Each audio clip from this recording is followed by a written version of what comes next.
ಮಂಡ್ಯದಲ್ಲಿ ಕೂಡ ದಂಪತಿ ಆತ್ಮಹತ್ಯೆ ಶರಣಾಗಿದ್ದಾರೆ. ಮಂಡ್ಯ ತಾಲೂಕಿನ ಬಿಹಟ್ನ ಗ್ರಾಮದಲ್ಲಿ ಪುಟ್ಟಸ್ವಾಮಿ ಮತ್ತು ನಾಗಮ್ಮ ದಂಪತಿಗಳು ಬಡ ಕುಟುಂಬ ಸೇರಿರ್ತಕ್ಕಂಥ ಇಬ್ಬರು ಒಂದೇ ಮರಕ್ಕೆ ನೇಣು ಹಾಕ್ಕೊಂಡು ಪ್ರಾಣ ಕಳ್ಕೊಂಡಿರ್ತಕ್ಕಂಥ ಒಂದು ಘಟನೆ ದುರಂತ ನಡೆದಿರುವಂಥದ್ದು. ಸುಮಾರು 5 ಎಕರೆ ಜಮೀನಿದ್ರೂ ಕೂಡ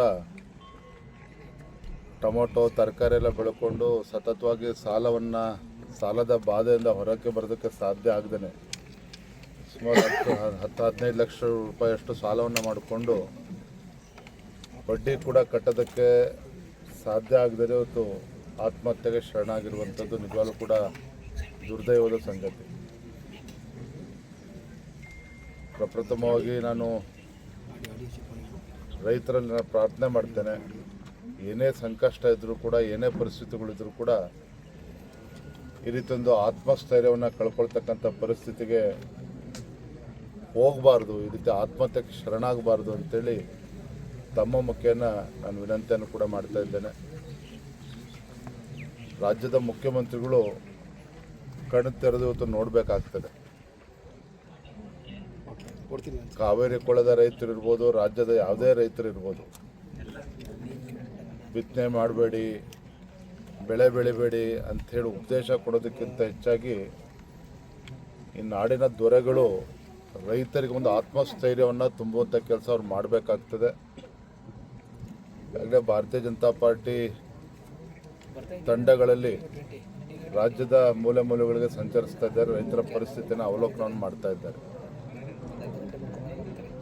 ರೈತರು ಬಹಳನೇ ಸಂಕಷ್ಟದಲ್ಲಿದ್ದಾರೆ. ಮಳೆ ಇಲ್ಲದೇ ಭೀಕರ ಬರ ಎದುರಿಸ್ತಕ್ಕಂಥ ಸಂದರ್ಭದಲ್ಲಿ ತತ್ಕ್ಷಣ ಜಿಲ್ಲೆಗಳನ್ನ ತಾಲೂಕುಗಳನ್ನು ಬರಪೀಡಿತ ಪ್ರದೇಶ ಅಂತೇಳಿ ಘೋಷಣೆ ಮಾಡಬೇಕಾಗ್ತದೆ. ಸಂಕಷ್ಟದಲ್ಲಿರುವಂಥ ರೈತರ ಸಾಲವನ್ನು ಮನ್ನಾ ಕೂಡ ಮಾಡಬೇಕಾಗತ್ತೆ, ಮತ್ತು ಪರಿಹಾರನೂ ಕೂಡ ಕೊಡಬೇಕಾಗತ್ತೆ. ಇಲ್ಲ ಅಂತ ಹೇಳಿದ್ರೆ ರೈತರ ಪಾಲಿಗೆ ಈ ಸರ್ಕಾರ ಬದುಕಿದ್ದು ಕೂಡ ಸತ್ತಂತಾಗ್ತದೆ. ಹಾಗಾಗಿ ಇನ್ನೂ ಕೂಡ ತಡ ಮಾಡ್ದೇ ತತ್ಕ್ಷಣ ರಾಜ್ಯ ಸರ್ಕಾರ ಎಚ್ಚೆತ್ತುಕೊಳ್ಬೇಕಾಗ್ತದೆ. ಮುಖ್ಯಮಂತ್ರಿಗಳು ಎಚ್ಚೆತ್ತುಕೊಂಡು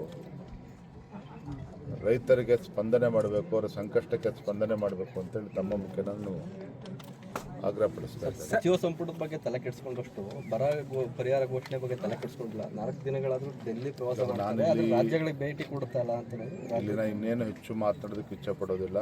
ನಾನು ಮತ್ತೆ ಹೇಳುವಂಥದ್ದು, ರಾಜ್ಯದ ಮುಖ್ಯಮಂತ್ರಿಗಳು